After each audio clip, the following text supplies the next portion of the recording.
오늘 약속에 담겨져 있는 하나님의 사랑이라는 제목으로 말씀을 나누겠습니다.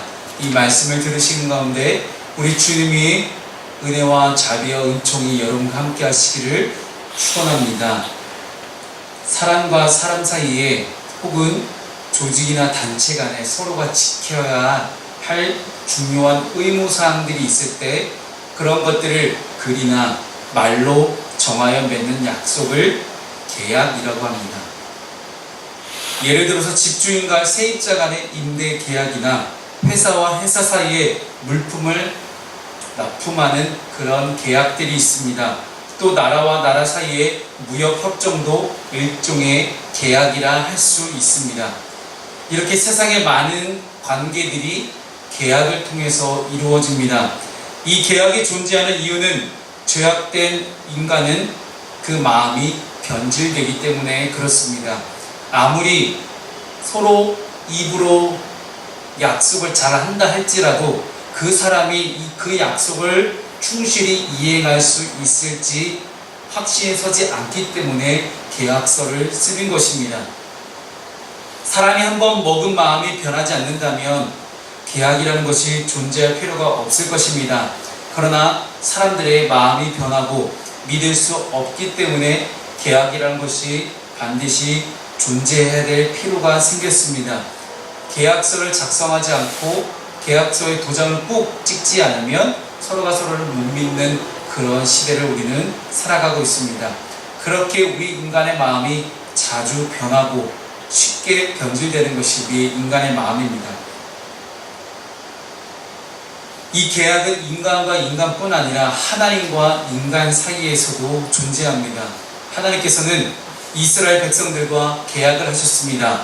이것을 언약이라고도 표현을 하는데 하나님은 이스라엘 백성들과 계약 곧 언약을 맺으시고 언약 백성이라는 관계를 맺으셨습니다. 이 언약은 이스라엘이 존재하는 이유가 되었고 또한 다른 백성들과 다른 나라 사람들과 이스라엘이 철저하게 구별될 수 있는 특별한 관계 안에서의 특징입니다. 그래서 지금까지도 이스라엘 사람들은 선민사상, 즉 하나님께 선택받은 백성이라는 그런 특별한 자기들만의 사상을 가지고 다른 이방인들과의 모든 차별점을 자기들은 하나님께 선택받은 것이다. 하나님 반드시 우리를 축복하실 것이다. 하나님 반드시 우리를 다윗의 왕국으로 그 어느 나라보다 찬란히 빛나는 왕국으로 세워줄 것이다. 그렇게 굳게 믿고 있습니다. 그런데 문제는 이스라엘이 이 하나님과의 언약조차도 파기하는 그런 모습을 보였다는 사실입니다. 오늘 하나님의 말씀을 보게 되면 하나님이 먼저 우리에게 언약을 맺자고 우리에게 청하신 사건들을 보게 됩니다. 하나님은 이스라엘 백성 사이에 중요한 언약을 맺으셨습니다. 본문 2절을 보면 너희는 이 언약의 말을 듣고 유다인과 예루살렘 주민에게 말하라. 여기서 말하는 이 언약은 출애굽기 당시에 하나님과 이스라엘 사이에 시내 산에서 맺었던 그런 언약을 말하고 있습니다.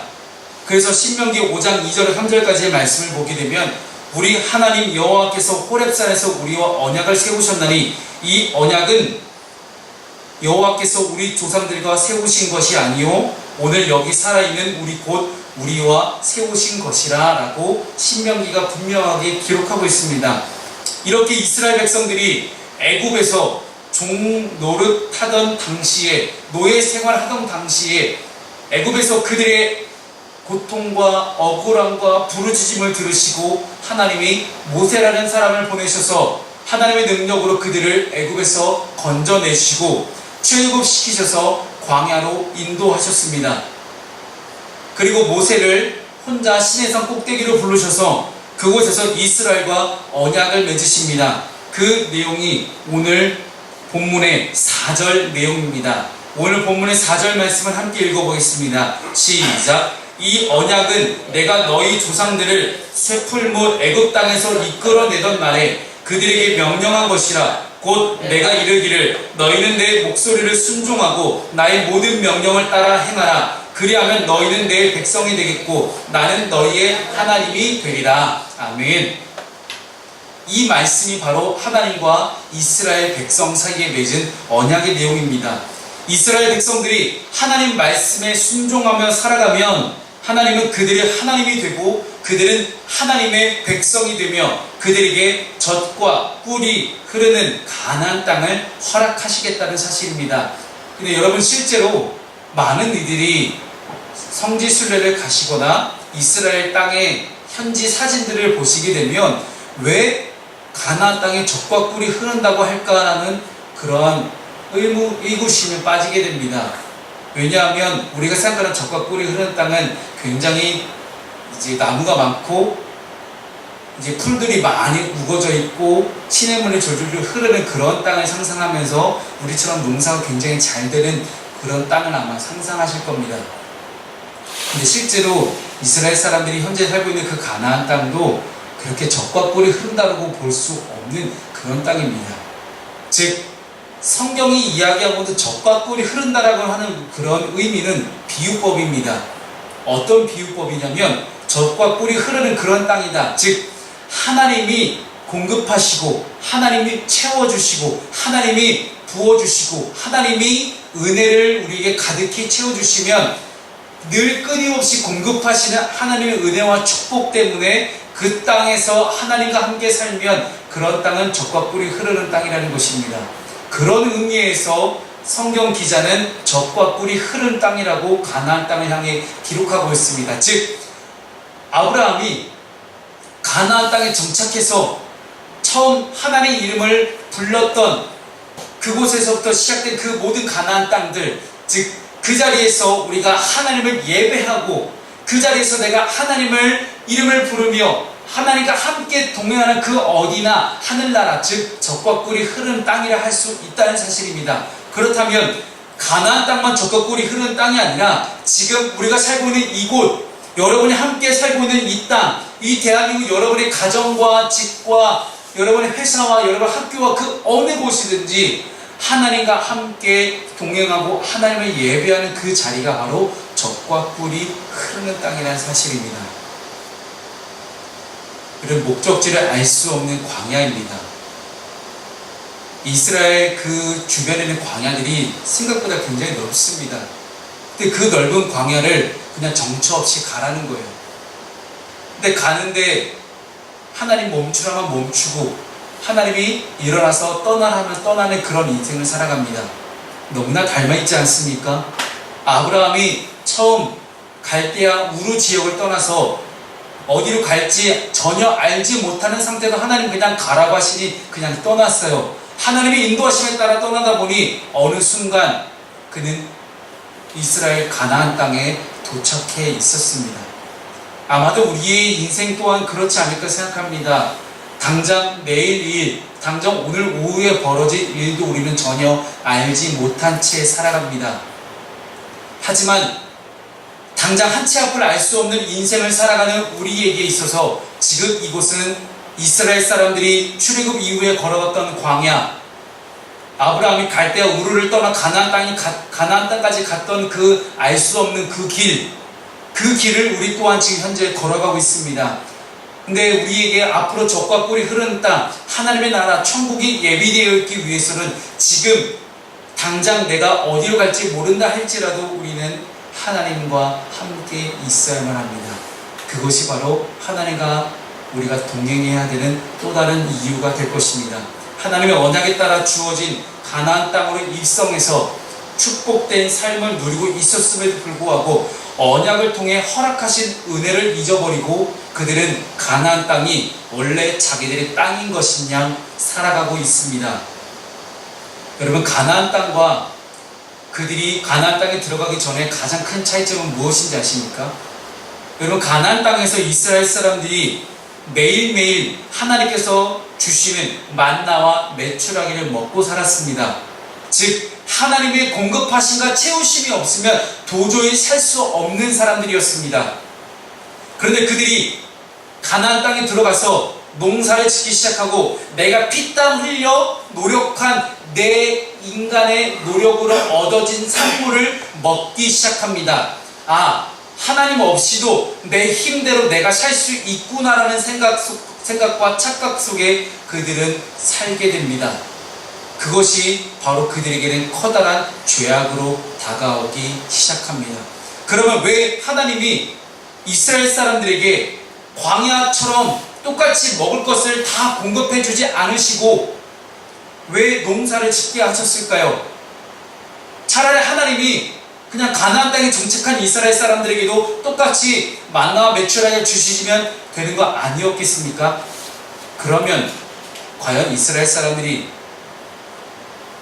그것만 먹고서 계속해서 감사했을까요? 여러분, 인간의 욕심이란 얼마나 끝이 없냐면 출애굽기를 보더라도 만나를 하나님께서 내려주시자마자 우와, 하나님께서 먹을 것을 우리에게 내려주시는구나, 야 내가 더 많이 먹어야지 하고 더 많은 양을 쓸어 담아서 저장해 놨더니 그것이 썩어버립니다. 그것이 인간의 본질입니다. 인간의 본심입니다. 인간의 본심은 즉 그렇게 악한 욕심으로 점철되어 있습니다. 악한 욕심으로 점철되는 인간의 이 마음을 하나님 과연 모르셨을까요? 가나안 땅에 정착한 이스라엘 사람들에게 하나님 분명히 먹을 것을 공급하셨습니다. 어떻게요? 그들에게 이른 비와 늦은 비를 공급하시면서 보리와 많은 농작물들을 농사를 할 수 있게 하셨습니다. 우리가 농사를 짓고 먹고 사는 것, 그 모든 것들이 다 하나님께 달려있는 줄을 그들은 40년 동안 훈련을 받았음에도 불구하고 여전히 자신의 노력과 힘으로 얻어진 산물에 대해서 이것은 내 거야 라는 그런 인식을 가지고 살아가게 됩니다. 그 속에 인간의 죄악이 숨겨져 있습니다. 그리고 그들은 조금씩 농사를 짓게 해주는, 또한 많은 자식들을 낳게 해주는 바알과 아세라라는 그런 신에 점점 물들어갑니다. 너무나 인간의 삶을 대변해주고 있는 이스라엘 사람들의 모습입니다. 처음에 당장의 어려움이 해결되면 우리는 하나님, 제가 정말 하나님께 죽도록 충성하겠습니다. 저 정말 하나님 잘 믿을게요. 그렇게 이야기해보지만 당장의 어려움이 해결된 이후에는 우리는 여전히 지금 우리의 만족을 채워줄 수 있는 그것들을 찾아가기 시작합니다. 그래서 우리는 다시 한번 하나님과의 언약의 말씀을 기억해야 됩니다. 여전히 죄악으로 점철되어 있는, 여전히 죄성이 살아있어서 늘 욕심을 따라 행동하고 있는 우리 인간들에게 다시 한번 하나님과의 언약의 말씀을 기억해 봐야 됩니다. 하나님은 이스라엘 백성과의 가장 기본적인 관계를 다시 한번 해결하고자 하셨습니다. 그래서 관계 자체가 흔들릴 만큼 이스라엘 백성들이 언약 백성으로서의 모습을 잃어버렸기 때문에, 또한 지금 우리 또한 하나님을 믿는 사람으로서 그리스도인으로서의 모습을 점점 잃어가고 있는 이 시대에 우리는 과연 무엇을 먼저 해야 되겠습니까? 하나님과의 언약을 다시 한번 기억하는 것입니다. 우리의 믿음 또한, 우리의 신앙 또한 이 언약에 기초합니다. 우리가 하나님과 맺은 언약 또한 모든 신령한 하늘의 축복을 우리에게 주시겠다고 약속하신 그 모든 것들, 이 언약의 말씀을 우리가 잘 기억했으면 좋겠습니다. 이 언약의 말씀을 붙들고 순종함으로 나아갈 수 있었으면 좋겠습니다. 우리 인생의 복은 하나님의 손에 달려 있습니다. 우리의 죽고 사는 문제가 하나님께 달려 있음을 고백할 수밖에 없는 것이 우리 인간의 본질입니다. 우리를 책임지시기로 하신 그 약속의 말씀에 진짜 축복이 담겨져 있음을 기억하며 그 말씀을 붙잡고 언약 백성으로서의 온전한 삶을 살아갈 수 있는 여러분 되었으면 좋겠습니다. 그런데 이 언약을 이스라엘이 먼저 깨버립니다. 이스라엘은 이 언약의 말씀을 굳게 지키지 못했습니다. 오늘 본문의 8절 말씀을 함께 읽어주시면 감사하겠습니다. 8절입니다. 시작. 그들이 순종하지 아니하며 귀를 기울이지도 아니하고 각각 그 악한 마음에 완악한 대로 행하였으므로 내가 그들에게 행하라 명령하였어도 그들이 행하지 아니한 이 언약의 모든 규정대로 그들에게 이루게 하였느니라 하라. 아멘. 하나님께서 언약을 통해 이스라엘 백성들이 요구하신 가장 중요한 내용이 뭐니 기억하십니까? 너는 나 위에 다른 신을 내게 두지 말지니라. 즉 하나님 외에 다른 신을 절대로 섬기지 말라는 겁니다. 우상을 숭배하지 말고 오직 하나님만을 섬길 것을 강조하셨습니다. 여러분, 하나님과 우상을 구별할 수 있는 방법은 너무나 간단합니다. 이것이 누구의 만족과 누구의 유익을 위한 거냐는 거죠. 우리 스스로에게 질문해도 똑같습니다. 지금 내가 가지고 있는 직업이, 혹은 내가 공부하고 있는 것이, 아니면 내가 노력하고 있는 것들이 누구의 만족과 유익을 위한 것이냐는 질문을 던져봤을 때 나오는 그 대답이 여러분들에게 우상과 하나님을 분별할 수 있는, 구분할 수 있는 가장 좋은 방법입니다. 이스라엘은 출애굽 당시에 하나님만이 참 신인 것을 보았습니다. 살아계신 하나님 것을 직접 두 눈으로 목격했어요. 이집트 땅에서 10가지의 재앙이 일어났었고요. 홍해가 갈라지는 그런 놀라운 일들을 경험했고, 이스라엘 백성들은 40년 동안 광야에서 40년 동안 단 하루도 빠지지 않고 하나님의 만나와 메추라기, 즉 안식일을 제외하고 만나와 메추라기를 매일 주시는 하나님을 경험했습니다. 그리고 반석에서 물이 터져 나온 것도 경험했고요. 가나안 땅으로 들어가는 첫 번째 관문이었던 요단강을 건널 때에도, 그리고 첫 번째 성이었던 여리고 성이 무너지는 것도 그들은 다 경험했습니다. 그런데도 불구하고 그들은 자신들이 경험한 하나님을 까맣게 잊어버렸습니다. 지금 당장 내가 엄청난 은혜를 경험했음에도 불구하고 그들은 그 은혜의 하나님을 완전히 다 잊어버렸습니다. 이 언약의 내용이 절대 어려운 것이 아니고 절대 이상한 내용도 아닙니다. 그런데 이스라엘은 이 언약의 말씀을 지키지 못하고 그들의 약함과 강팍함으로 언약을 깨버립니다. 하나님의 은혜로 살아온 하나님의 백성들이 자신들의 정체성을 망각한 채 이방 나라들처럼 살려고 합니다.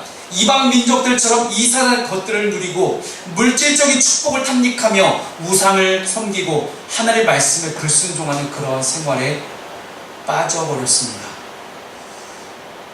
한 집회에 참석했다가 거기 이영표 집사님이 간증을 오신 거예요. 이영표 집사님이 그런 얘기를 하는 걸 들었습니다. 솔직히 자기는 축구를 그렇게 잘하는 선수가 아니었대요.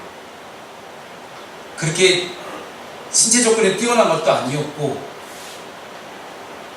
다른 선수들과 비교할 때 내가 과연 이 축구로 내가 성공할 수 있을까라는 장담을 스스로 못했다고 합니다. 근데 그때 하나님께서 이영표 선수에게 주셨던 마음은 뭐였냐면, 세상 그 어느 누구도 따라할 수 없는 너만의 강력한 무기를 하나 개발해라. 그게 바로 이영표가 헛다리 짚기였습니다. 여러분 2002년 월드컵 기억하시죠? 수많은 헛다리 짚기로 수많은 축구 강대국들의 사이드 그 면을 다 허물었던 이영표 선수의 그런 드리블을 기억하실 겁니다. 이영표는 그 헛다리 짚기와 드리블 이거 하나면 자기는 성공할 수 있겠다는 확신을 샀다고 합니다. 주변에 수많은 선수들, 동료 선수들 아니면 수많은 감독 코치들이 이거 해라 저거 해라 많은 이야기를 했다는 거예요. 근데 그는 하나님 나에게 주신 말씀, 그래 나 이거 하나 붙잡고 한번 가보자, 나 이거 하나 붙잡고 내가 어떻게든 한번 성공 한번 해보자. 하나님이 나에게 주신 강점 분명히 나는 하나 있을 거야. 그게 나는 드리블이야. 나는 이 드리블로 모든 것을 나는 다 할 수 있을 거라는 그런 생각을 가지고 부단히 연습했다고 합니다. 그리고 그 히딩크라는 좋은 감독을 만납니다. 히딩크 감독의 가장 훌륭한 장점이 축구 전문가들이 이야기하기를 선수의 장점은 살려주고 단점은 최대한 줄여주는 그런 전술을 쓰는 것이 히딩크 감독의 전략이라고 합니다. 그것에 딱 맞아 떨어지기 시작합니다. 누군가는 운이 좋았다라고 할 수도 있어요. 하지만 이영표는 많은 선수들이 주변에 자기 동료들이 승승장구할 때도 오직 자기 거를 강점을 극대화시키기 위해서 부단히 훈련을 합니다. 계속해서 끊임없이 내가 갖고 있는 그 유일한 장점 드리블 하나를 철저하게 훈련하는 그런 이영표 선수의 모습이었습니다. 그래서 이영표 집사는 그렇게 이야기합니다. 하나님이 반드시 자기를 사용하실 것이라는 확신이 있었다는 거예요. 근데 그 확신만 가지고는 부족했대요. 그래서 정말 밤낮을 가리지 않고 드리블 연습을 했다고 합니다.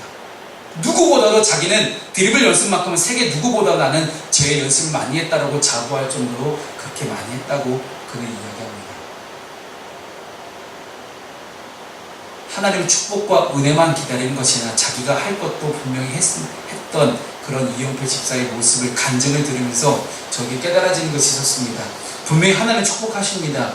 하나님은 하나님의 사람들을 직접 인도하십니다. 보호하십니다. 동행하십니다. 하지만 인간은 인간으로서 하나님과 맺은 언약과 계약 가운데 분명히 우리는 우리가 할 도리를 해야 된다는 것입니다. 그런데 이스라엘은 그것을 먼저 깨버렸습니다. 왜요? 다른 것에 눈을 돌리기 시작한 거예요. 이영표 선수가 만약 드립을 위해 다른 것에 눈을 돌리기 시작하고 나도 슛 아니면 다른 거 하기 시작했으면 아마 그는 성공을 못했을지도 모르겠습니다. 하지만 그는 집중했습니다. 내가 할 수 있는 것, 하나님 나에게 주신 강점에 그는 집중하고 하나님과의 맺은 약속을 지키기 위해서 부단히 노력을 합니다. 약속을 소유한 백성은 약속이 없는 백성과 다릅니다. 여러분, 내가 당장 이 집에서 쫓겨날 수가 없는 이유는 제가 살고 있는 집에 계약서가 있기 때문입니다. 즉, 계약이 있다는 것은요, 그 계약에 내가 얽매여 있다는 뜻이기도 하지만 그만큼 그 계약으로 인해서 내가 안전하게 보호받고 있다는 것을 뜻합니다. 하나님과의 계약을 깨뜨리지 않는다면 우리는 영원히 하나님의 보호를 받으며 살아갑니다. 여호와 하나님을 바라보고 사는 사람들, 하나님의 사람들은 하나님의 방법대로 살아가는 사람들입니다. 세상의 방법이 아무리 대단하고 뛰어나다 할지라도 하나님의 사람들은 하나님의 방식대로 살아갈 수 있어야만 합니다. 그래서 오늘 본문 9절과 10절 가운데 이스라엘이 어떻게 언약을 깨뜨렸는지를 이야기합니다. 여호와께서 또 내게 이르시되 유다인과 예루살렘 주민 중에 반역이 있도다. 그들이 내 말 듣기를 거절한 자기들의 선조의 죄악으로 돌아가서 다른 신들을 따라 섬겼은즉 이스라엘 집과 유다 집이 내가 그들의 조상들과 맺은 언약을 깨뜨렸도다. 그들은 거부했습니다. 하나님의 방식을 거부하기 시작합니다.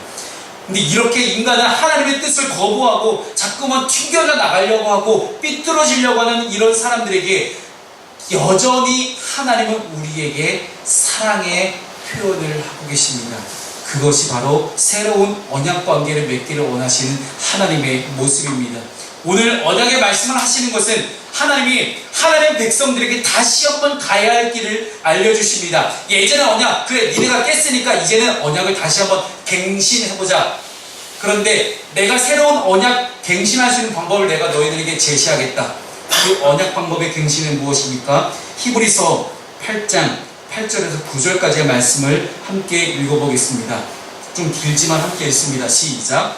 그들의 잘못을 지적하여 말씀하시되 주께서 이르시되 볼지어다 날이 이르리니 내가 이스라엘 집과 유다 집과 더불어 새 언약을 맺으리라. 또 주께서 이르시기를 이 언약은 내가 그들의 열조의 손을 잡고 애굽 땅에서 인도하여 내던 날에 그들과 맺은 언약과 같지 아니하도다. 그들은 내 언약 안에 머물러 있지 아니하므로 내가 그들을 돌보지 아니하였노라. 아멘. 하나님은 하나님의 사람들이 하나님의 백성들에게 이전과는 다른 언약을 맺기를 원하셨습니다. 이스라엘이 하나님의 사람들이 이방인의 방법, 다른 신들의 우상들의 방법을 가지고 쓰면 절대 행복한 삶을 살 수 없게 됩니다. 하나님의 도우심만으로 행복한 삶을 누릴 수 있음에도 불구하고 하나님과의 사이에서 만족감을 누리지 못하는 우리 인간들에게 하나님은 다시 한번 그 죄악된 길에서 돌이켜서 돌아와서 하나님께로 돌아오게 하기 위해서 새로운 언약을 맺기를 원하십니다. 먼저 우리를 사랑하셨음을 보게 됩니다. 하나님의 말씀대로 살아가려고 발버둥 쳐보지만 자꾸만 하나님 외에 다른 것들이 눈에 들어올 때가 많습니다. 우리 학생들에게는 아마 가장 큰 유혹이 시험 기간에 있는 컨닝일 거예요. 내가 정직하게 시험 보면 나는 분명히 컨닝한 쟤보다 성적이 더 안 나올 거야. 그럼 나도 저렇게 해봐야지 하는 그런 유혹이 다가올 수도 있습니다. 많은 어른들은 나도 저렇게 한번 사기를 쳐볼까? 나도 다운 계약서 한번 써볼까? 하는 그런 많은 갈등들이 이렇게 찾아옵니다. 하나님 말씀대로 살아가게 되면 분명히 세상에서 성공보다 실패를 더 많이 할 수도 있습니다. 그런데 하나님의 말씀대로 살았는데 찾아오는 이 어려움들은 하나님께서 더 깊이 우리를 만나게 하시려고, 또한 우리가 하나님을 더 깊이, 하나님의 뜻을 더 가까이 경험하게 하시려고 우리에게 어려움을 주시는 까닭입니다. 더 큰 하나님의 은혜를 우리에게 알게 하시려고 허락하시는 연단입니다. 그런데 이 연단을 피하려고 세상의 길로 들어서게 되는 것들을 보게 됩니다. 사랑하는 여러분, 우리에게 찾아오는 이 연단을 잘 견디고 인내하고 순종하면 분명히 하나님께서 커다란 은혜를 부어주실 것입니다. 그 약속의 성취로 하나님은 우리에게 예수 그리스도를 보내셨습니다. 예수를 통해서 우리는 우리에게 소망을 품게 하셨습니다. 하나님만 바라보고 있자니 도저히 답답해서 살 수 없는, 도저히 이 난관을 해결할 수가 없는, 낙심하게 되고 원망하게 되는 이 삶의 현실들 속에서 우리는 오직 유일한 소망이신 예수 그리스도를 바라볼 수 있는 마음을 하나님께서 우리에게 주셨습니다. 여러분, 십자가를 바라보십시오. 십자가에서 피 흘려 돌아가신 예수께서 우리에게 소망이 되셨습니다. 가장 죽음과 절체절명의 순간들 속에서 모든 것들을 완벽하게 이뤄내신 예수 그리스도를 바라볼 때 우리 또한 어떤 어려움 가운데서도, 어떤 힘든 순간들 속에서도 소망이 되시는 예수 그리스도를 바라보고 나아갈 때 분명히 우리는 하나님의 은혜 안으로 들어갈 수 있을 것입니다. 말씀을 정리하겠습니다. 무더위가 계속되고 있죠. 너무나 힘듭니다. 도저히 에어컨을 틀지 않고는 견딜 수가 없고, 누진세 때문에 이거 에어컨을 계속 틀어야 되나 말아야 되나 고민과 고민을 하고 있는 날들이 날마다 계속되고 있습니다. 그런데도 우리는 알고 있지 않습니까? 분명히 내년 1, 2월 달에 추워, 목사님 추워서 너무 추워요 하는 날이 분명히 올 거라는 거죠. 물론 봄, 가을이 짧아지고 여름과 겨울이 길어지는 건 굉장히 큰 슬픔이지만 어쨌든 이 여름 또한 지나가는 것을 우리는 알고 있습니다. 여러분 닥쳐있는 어려움들, 끝없는 인내와 기다림의 시간들, 고통스러울지도 모릅니다. 하지만 그 고통의 순간에 모든 것들을 완벽하게 이뤄내신 예수 그리스도를 바라보면서 오늘 하루도 힘차게 하나님의 은혜 안에 이겨내고 돌아갈 수 있는 여러분 되었으면 좋겠습니다. 기도하겠습니다.